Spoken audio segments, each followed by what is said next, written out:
Hello, YouTubers. My name is X Factor, and welcome to some very exclusive Far Cry 4 single-player gameplay after Ubisoft sponsored myself, along with a bunch of other YouTubers you may or may not recognize in this room, including Boogie and Angry Joe, lurking someplace, flew us out to San Francisco and allowed us to go hands-on with a room full of PlayStation 4s, comfy couches, and some very complicated recording hardware, and play as much Far Cry 4 single-player and co-op as we could manage in about 4.5 hours as I'm trying to tap into my unlimited pocket of wax to bait this guy because I want to start this mission off stealth. This is an attack of an outpost controlled by the enemy.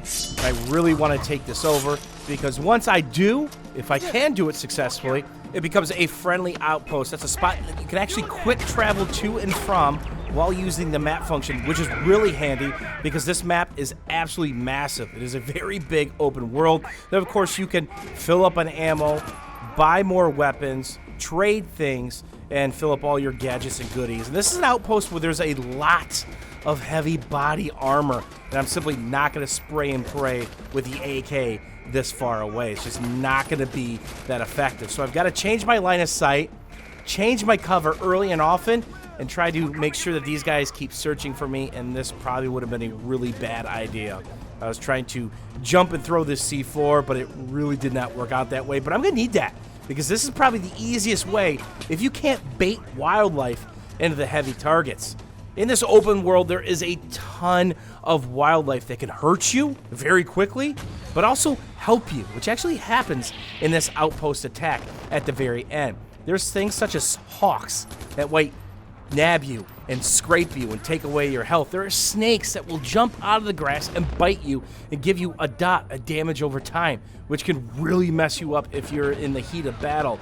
And let's talk about bears and rhinoceros.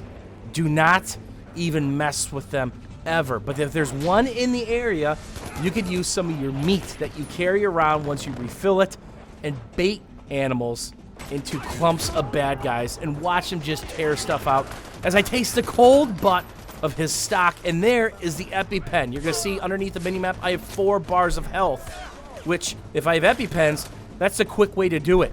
I bought body armor, so I'm absorbing some of the damage, but that's something that I think dissipates through death or dissipates through time. And I did a ton of dying because this is the first time I've used a controller of any type for 5 or 6 years. So auto aim is very strong. Thank God for me, because without it, I probably would have gotten very far in this game. So what happens if you're out of EpiPens?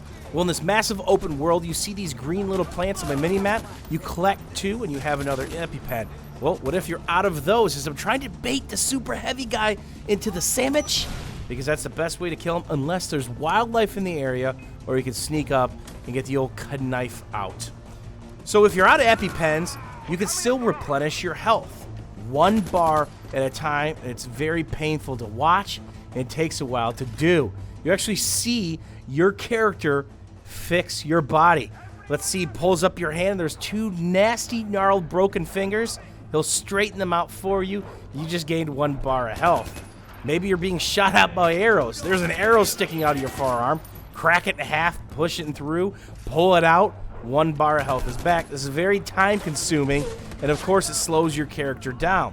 At this point in the game, I've spent a lot of my skill points, which I've gained, and I've been able to do extra things, including having 4 bars of health. And if it hasn't knocked off the entire bar of health, it will auto-heal. It's extremely, extremely helpful. I also leveled up some stuff that helps me in melee situations. I can melee and then also gain control of the dying guy's weapon and use that to stealth kill somebody else. I talked about the very, very complicated hardware used to record. So complicated, it scrapped 95% of my footage thanks to the developers. They figured out how to get me up and running again and get some clean footage. I don't have some of the epic, crazy stuff that happened to me in the open world, such as using an elephant to attack multiple outposts. That's probably my favorite thing to do in this game, is to get on an elephant and just go gung-ho. Because that vehicle right there, I can charge it with an elephant as I'm cooking a grenade. That's nice to be able to cook a grenade again. And make it flip the actual vehicle. And remember I talked about wildlife in this game? It's not just the hawks, the bears, the rhinos, the packs of wolves that can hurt you. It can also help you. And there's different ways to bait those animals in, as that wolf got out and attacked the last heavy. So that outpost has been liberated.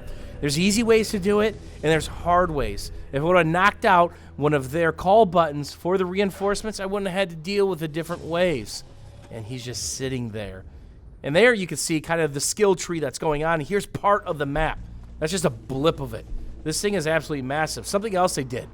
You can set your waypoint on your map. If you get in a vehicle, any vehicle, except for a helicopter, I think. There's a buzzer, 2-seat helicopter. It will auto-drive you to the objective. But you gotta be careful because it's still an open world full of tons of bad guys. There's all kinds of different caravans of bad guys that you need to take out, or they'll take you out. And I'm going to try to switch up what's in my secondary slot right now. I'm going to go to the knife because that's good for a stealth kill, which I need to save some hostages right now. There are main storylines and missions. There are side missions, including myself going to Shangri-La, which was like a nightmare. I could only melee what felt like these Mayan gods, and I had a tiger that helped me. But it was kind of crazy because they disappear like ghosts and reappear. You had to sneak up on them, but they were sneaking up on you. And here you see the power of the camera. It's 3D spotting everything. There's a mark above their head, but more importantly, I can see them through the walls, including my hostages. The only question is, do I have them all? Because it's important. Once the jig is up on a hostage mission, they just start shooting. They don't ask questions. Everybody's going to die. And the goal here is there's 4 green diamonds. I need to save 2 green diamonds. And if I start shooting, it's over. So there's different ways to link the melee, which I wish I could show you. You can also link the melee. So if there's a couple guys around a corner, you can go from one to the next to another, not just using their weapon, but just going from melee kill to another. And as long as the spot doesn't go full, like that one almost did, I'm okay. And I can pick the body up and drag it, because the last thing I want is for them to go on high alert and start chasing around, because there's different types of bad guys. There's guys that sit still, but those guys with lightning bolts, they will chase. If shit hits the fan, they will rush you. And they will find you if you're trying to hide. There's all kinds of different missions. Sometimes you have to kill a commander with a pistol. Sometimes you have to knife them. You can go guns blazing anytime you want, unless it's a special mission, or you can stealth it. I found the stealth was a ton of fun in this game. So we got to play it on PlayStation 4. Did not feel like 60 frames. Lots of motion blur. It didn't exactly go into the settings. I just sat down and went to town. But I will have some concerns when it comes to the PC version of this. First and foremost, will there be settings for PC gamers? Will there be click to zoom?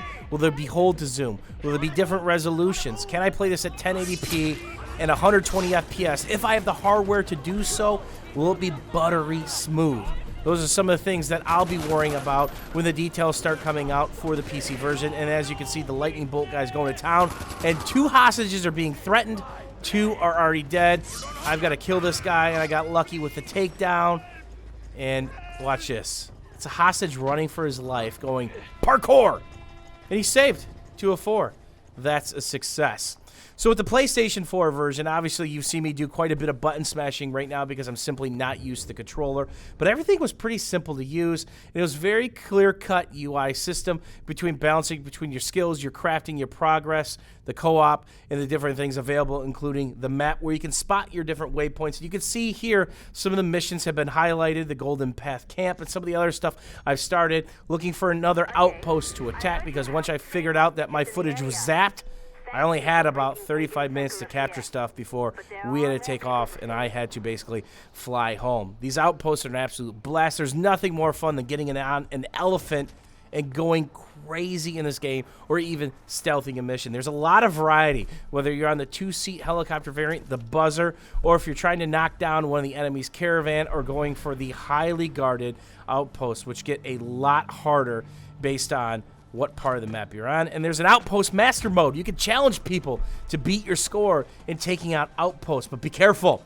I believe it resets your ammo when you start, so you've got whatever you had when you took that outpost, so make sure you fill up before you go into outpost master. And right here, I'm trying to line up another knife kill because that's stealth.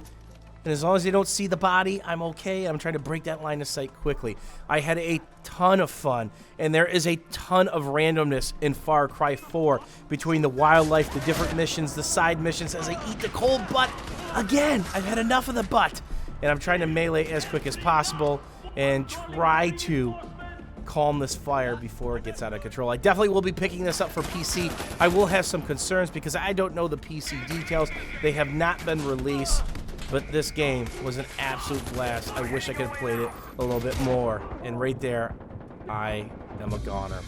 As always, YouTubers, thanks for watching. Thanks for hanging out. Don't forget to check out the Far Cry 4 trailer. I'm going to link that down below, and here's a little glimpse right now.